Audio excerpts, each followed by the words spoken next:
Hi, and welcome to CMO Journeys, where we sit down with the marketing leaders shaping some of today's most innovative brands. I'm Christian Banach, and I explore the stories behind CMOs, how they lead, how they grow, and how they think about partnering with agencies. Princess Cruises is one of the most iconic names in travel, known for its global fleet and legacy that stretches from the Love Boat to a new generation of premium ships and destinations. Joining me today is Marie Lee, Chief Marketing Officer at Princess Cruises, who stepped into the role during a major brand evolution and new ship cycle. Marie, welcome to CMO Journeys. Hi, thanks. Glad to be here.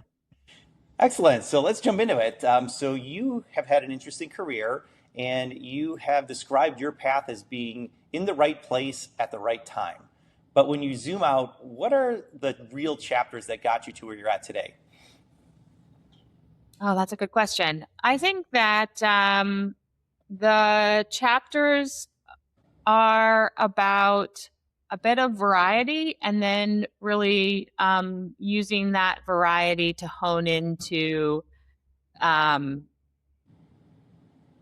an overarching understanding of the business to be able to drive it forward, right? So I started my career early on, and I spent most of my career at Disney Parks and Experiences. Disney Experiences, what they're called now. I was in the travel industry sales to start, and then the marketing part of that. I did an internship in London. I went then to Canada and the Canadian office outside of after I graduated with my MBA, and really, learned an international market there, came back to Florida, ended up in merchandise strategy and then revenue lines of business strategy, which turned into product development. Oh, wait, product, hold on.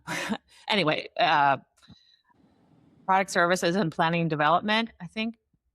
Anyway, it was weird for that department, but that was where I really started to think about the guest and the guest experience and really designing everything around how we're going to deliver a better guest experience and then get the business results from that. And then I ended up in direct marketing. And that merged into customer engagement, which included media and marketing.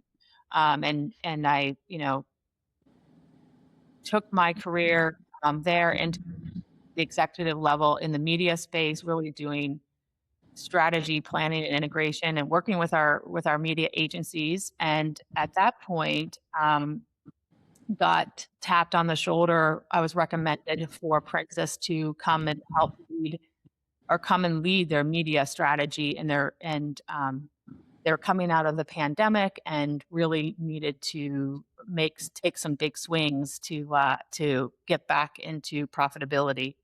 And so it was an opportunity I was really drawn to. Love the brand. I would be marketing to myself, like I'm part of their demo, and it was just the idea of helping transform a brand and bring it back to life to its previous glory was very appealing. And so I made the leap. I joined as the media and digital VP of media and digital performance, and spent my first 2 years really honing our media strategy and our and working with our agencies to deliver the results from our media plan. And then ended up taking on partnerships and a few other things, social media along the way, and then got a new leader in 2 years ago, who was a cruise industry legend, had been a CMO at Royal, had been a CMO at he was a CMO at Royal Caribbean, and he was also a CMO at Carnival years ago. He was recruited to Princess, and then he and I just hit it off. And as we've gone through leadership changes, we worked together to grow the business. And as he grew and ended up moving into the chief commercial officer, I moved into chief marketing officer. So it's been a journey, but I think each chapter um, gave me a new tool, my toolbox, I guess, to really look at how to connect the consumer to the business and how to drive that revenue and move us forward. That's great. Thank you for sharing that. It's such a great story, great path that you've taken. I'm curious, you made that leap from Disney to Princess. You were at Disney for quite a bit of time. What felt like maybe the biggest risk in making that move? You know, that's a good question. I was what I would consider a Disney lifer. Like, I don't know if you've talked to people from Disney before, but Disney is a company that you get into as an intern, and that's what I did. I got in as an intern, and I just stayed. And every time I got kind of anxious or like, okay, maybe I want something else, a new opportunity would present itself, or a new project, something new and exciting to do. And so I stayed, and my path was varied. And you can have a very different career and still stay in the company. And so I knew the company, I knew it well. I'd gotten to the executive level, and I was feeling a little stagnant. Like, is this it? Like, um, and so when Princess came, I was at a point where I was like, I'm ready for a change, and a big change, to grow and push myself forward. I think it was a bit of a leap of faith because Princess was also going through a transformation. And if you look back over the 3 years that I have been here, we look completely different. We have a new president, we have a new chief commercial officer. A lot of the executive roles have turned over. And so I think the biggest risk was the stability of moving to a new company and having to have the belief that um, I can make a difference, and going into it with that thought of, I'm going in to make this a better company, to make it a better team, to drive the results, and then having the faith that that's going to carry me through, and I'll still have a job on the other end, right? So it was the stability. I had stability, but was feeling a little stagnant, and I went for a role that maybe not so much stability, and I really had um, to rely on my own ability to drive the work, and my Sure. team, developing the team, because it's not just me. It's everybody that's working with me as well. Sure. What did give you that confidence to make the move? Is it just, your own belief in yourself? Was there something else that also helped drive that? I think that I saw the path forward. I think that um, when I was starting to have the conversations with Princess, they were gracious enough to kind of share where they were headed and what the challenges were. And I saw a very clear path of how, with a different media approach, I could drive and help grow the business. And so um, it wasn't just the confidence myself, it was more the fact that there's real opportunity here. And so let's go grab that.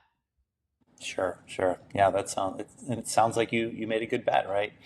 Um, as you look back on your career, is there a piece of advice, maybe from a mentor, an investor, a book maybe you read, that still influences how you're making decisions today? Uh, I think that, and I'm not sure exactly if it was if it was a book, or if it was a leader, but at some point, my belief is, bet in the guest, or bet in the consumer. Like, know your consumer, know what they want, and then meet them where they are and provide a really great experience. Ideally, a seamless experience, both in how you attract them, how you recruit them, as well as the service that you deliver while they're on board. I mean, I've always been in travel. I've always been in experience. So I can't talk to like how it works for like consumer goods or retail but for travel, it is really about providing the experience, to pull them in and then delivering that excellent experience. So they talk about you and they want to come back. And so with everything, it starts with start with the guest. Yeah. Probably, probably what is something that's very true. And then I think the other side of that is believe in your team. Really pick the people that you can trust and to grow, and give them wings and let them do their thing. Yeah. I'd love to come back to that and talk a little bit more about the team here in a second. But all right, so I'd like to shift gears a bit. We've talked a little bit about your past. Now let's talk about the current role that you're in. And you've stepped into a CMO role during a period of new leadership, new ships that we've discussed. What did you decide, though, that had to be true in your first year in this role? I think what I've decided that has to be true in this first year of this role is two things. One, and by the way, they're not surprising things. The first thing is I got to make a immediate impact. Every ship has to sail full. So we've got to deliver short-term gains. But also I got to be looking forward and how are we going to build this brand over time? What's our long-term strategy? And so really finding those two truths is the truth that I have to deliver. And we continue to evolve. We continue to go through an evolution. And so I really am focused on our brand positioning and how we want to position ourselves moving forward, now, and how we continue to evolve in that space. So we go after the 50 plus active travelers, and we are really anchoring ourselves around the idea of being an active, elevated vacation full of discovery. And so every piece of content, every experience that we deliver should embody that. And so and then above that, how is it unforgettable? Like, as a team, our motto is make it unforgettable. And so we assess our positioning and where we are and how every piece of content, every campaign is pushing us towards that ultimate goal of building this brand favorability, brand loyalty, all of that. And then even in our tactical moments, our tactical, like fill ships now, there's still an element of that. So it's a content and campaign family that always feels like it's working together and multipliers of each other. Sure. So in that, pulling on that thread a little bit more, Princess has a strong nostalgia equity around the Love Boat. Yeah. But it sounds like you're definitely trying to push a more modern, elevated, premium story. How are you, though, balancing heritage with this reinvention as well? I mean, the Love Boat is always going to be our heritage, and there's a lot of equity in that. And I talk about it all the time, about especially like not necessarily the show and the characters so much, but the Love Boat song is an audio IP that nobody else has. And so, how do we continue to use that, but bring it up in a way that feels modern and fresh, and it's true to our heritage. So, we lean into the trend of nostalgia, which gives you kind of that classic timeless feel of travel, but is more modern. I think for the Love Boat is a great association, but it doesn't tell you why you should sail with Princess today. So that's the that's the balance that we have to walk. And really, if you're thinking about the guest and the guest at the center of everything, we've got to tell them why they should sail with Princess, why Princess, and help. It's kind of like a dating game, right? We want to match us up with the right guest and the right personalities for our brand, and that's just saying the Love Boat doesn't allow us to do that. So while we lean into it as our heritage where it makes sense, we're really about pushing the brand forward in a way that attracts the guests that we want or the Sure. guests that we appeal to. Sure, sure. Yeah, that makes sense. What are you finding then that you're maybe some capabilities that you're increasing spend on given these objectives? I mean, I really believe in a balanced approach. So, you need brand and you need performance. I think that we are spending in video. I mean, video is king, and we're figuring out how to leverage video across full funnel, right? And so, we've just recently started using video in our retargeting campaigns, and it's really performing well. And so, I think that when you think about prioritizing, it's about balancing and optimizing your media spend. So meeting the consumer where they are and where they consume media. But then 50% of the equation is the creative. And so you need to make sure that you're investing the same amount of time and energy in having really amazing creative. And video is the best at storytelling. So how can you leverage it more? Sure, sure. So in a category, especially like yours, how, if at all, have the broader economic or geopolitical shifts really influenced how you're making these marketing investments? Um, so I mean, we're constantly watching the cruise industry and the greater macroeconomics at play. Um, the the nice thing is cruise is seen as a value type vacation, right? So because it's not quite all inclusive, but you pay one price for your, place that you stay, your dining, entertainment. It's I mean, when compared to land vacations, it's a really good deal. So when people start to tighten their belts a bit, cruise actually still continues to perform pretty well. In addition to that, it's more like, and more people are starting to take cruises and look at cruise as an option, which is because it is such a great value and can take you, like Princess can take you anywhere in the world. So, did I miss a point? Did I? Anyway, Yeah, that's yeah. I don't know if I answered the question. I think you got it. Yeah, Okay. no, I think that makes sense. So shifting gears a slight here, you've mentioned that AI is both an opportunity and a tension point.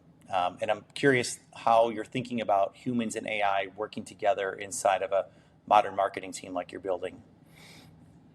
Yeah, I mean, right now, I think I think like everyone, we're testing and trying, and we are figuring it out as we go.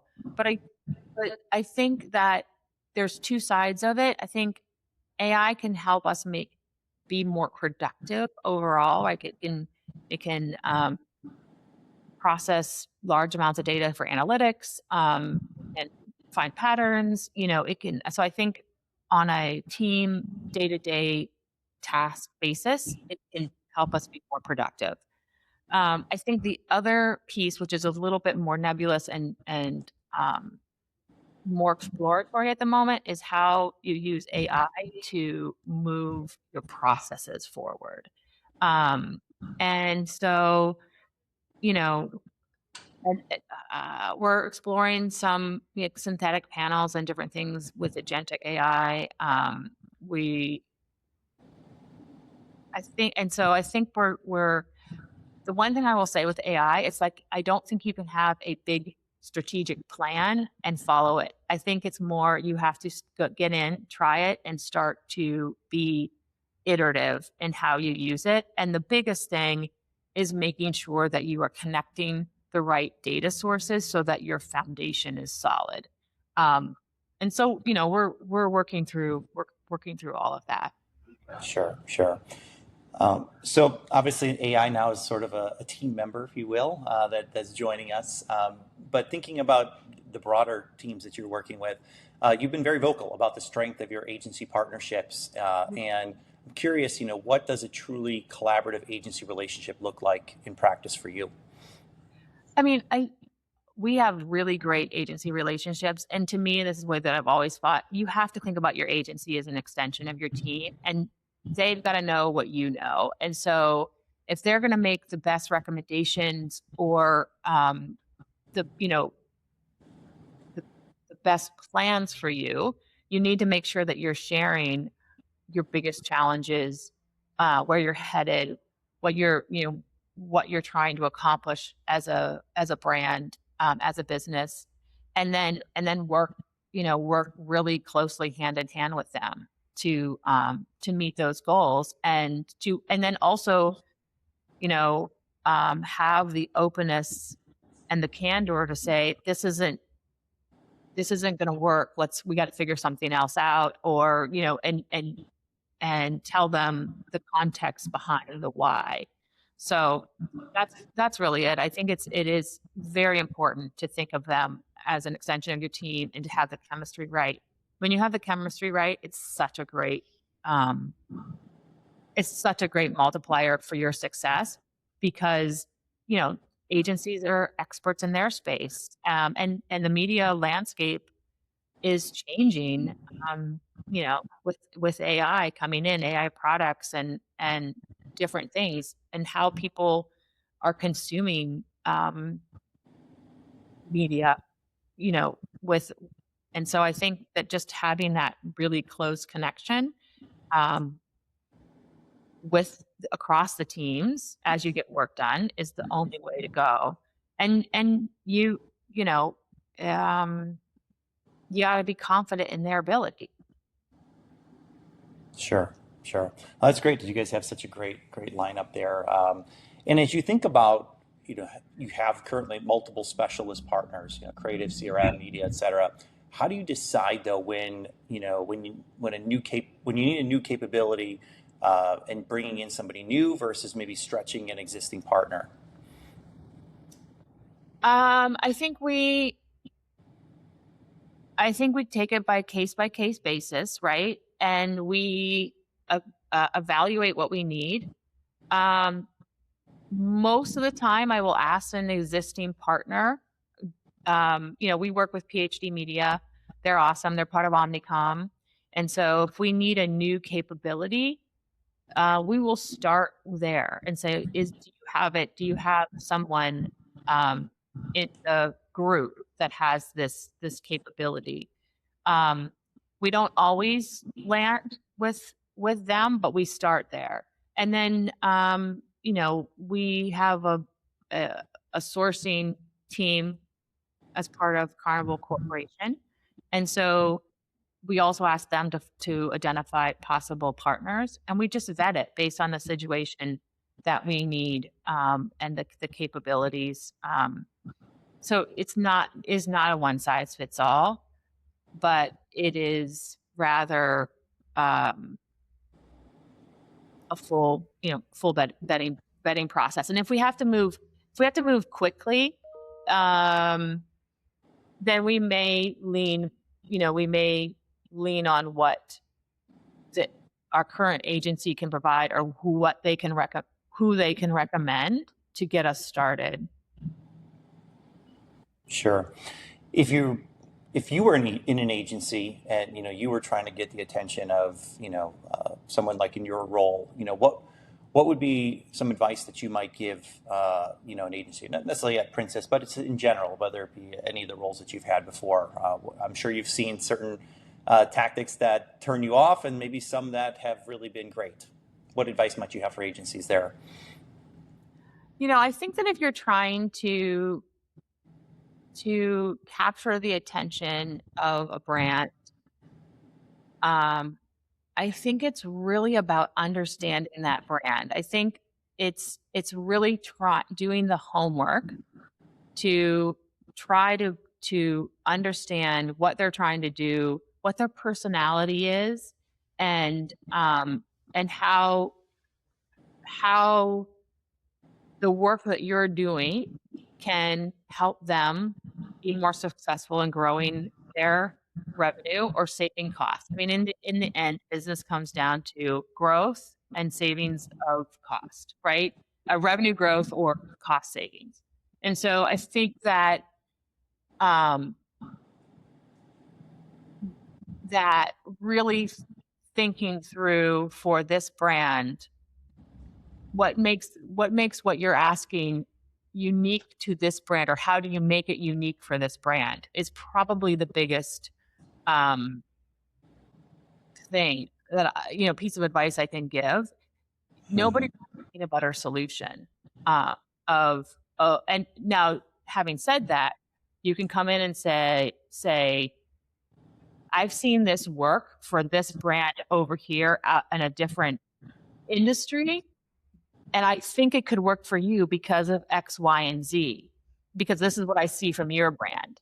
And so it's not about not reusing or not capitalizing on learnings from other places. It is about adapting it to the brand that you're pitching or the brand you want to capture the attention for. And then the other thing I would say is get it right. Like, one of my biggest pet peeves is if somebody comes in from a sales team and they're doing a pitch for us, and they're using ships from a different cruise line. Like, I mean, if they're showing us an example from that cruise line, okay, I get it. But if you're just generally saying, hey, this is what we can do for you, and you're showing me competitor ships, I've checked out. Yeah. Yeah, that's interesting. Yeah, seems like something very basic, but I can totally understand where that would turn you off. So good advice there. What do you fear most when hiring an agency? What do you think CMOs in general fear most when they're hiring a new agency? That the chemistry is going to be off. That that you just can't find that spark to grow together. That they're going to take you down a path that you really shouldn't go. I mean, I think that's for me, that's it's simple, but that's what I think agencies in general have great talent. I think that they are, agencies have great talent and their capabilities are good. Yes, there are some better than others, but it really comes down to me to the chemistry of the team in conjunction with the talent, so that you have like 1 + 1 = 3. And so, and I don't think that you get that without trust and chemistry. Yeah, that's great advice too. When you think about as many capabilities are being taken over by AI, that chemistry is probably going to be even more important with the team because it's not just about getting things done. It's also about the human element is still critically important. I think the other thing too is that I don't want somebody to be a yes man, right? Always saying, or always saying yes to what our ideas are. I want someone that's challenging and that we debate, and ultimately we decide. But if we're introducing something that's not a great idea, that they have the courage to say, this is not a good idea and here's why. And we may debate it and we may end up still trying it, but you've got to be able to have that healthy dialogue, especially in this environment where AI is changing the landscape so rapidly. I also want someone that I can turn to say, I've been given this opportunity. What do you think? Like, is this, how would, how would you move forward and get there, use them as a sounding board? Yeah, yeah. Sounds like you definitely lean on them to be a true partner is what you're looking for. I've definitely pulled that thread across much of what you've said here. So we've talked a lot about work and business. I want to end on one final question about, what do you do outside of work? It sounds like you like to travel. So maybe would love to hear about an upcoming trip or your best trip, something like that that might be coming up for you. Oh, wow. Well, I'm actually traveling to Spokane, Washington tomorrow to see my sister and her husband and their 7-month-old baby, my nephew Paul. So super excited to do that. Outside of work, I am very family oriented, hang out with my husband and my kids a lot, good friends, and I come from a big family, so I'm often traveling to see family, like I am tomorrow, and super excited because this is my first nephew. My husband's family has kids, but it's the first one from my side of the fence. So yeah, travel, yoga. I love to explore new places. And so, I was, let's see, last spring, my family did a Mediterranean cruise and we went to Montenegro, which I had never been to before. I had zero expectations about Montenegro, and it was so fun. We did a hike through an olive grove, and um, the family gave us shots of grappa that was the grandmother's recipe, and we tasted olive oil and from their groves, and learned how they produced it both in old times and in modern times. And it was really fun. That's really what I'm looking for and what I love to do when I travel is just make those connections and gather those memories and stories that you can continue to tell. Sure, sure. Well, very fitting then that you ended up at Princess. So, Maria, this has been great. Thank you so much for the conversation, the insights. To everybody watching, don't forget to follow CMO Journeys for more conversations with marketing leaders that are shaping what's next. I'm Christian Banach. Thanks for tuning in, and we'll see you on the next episode.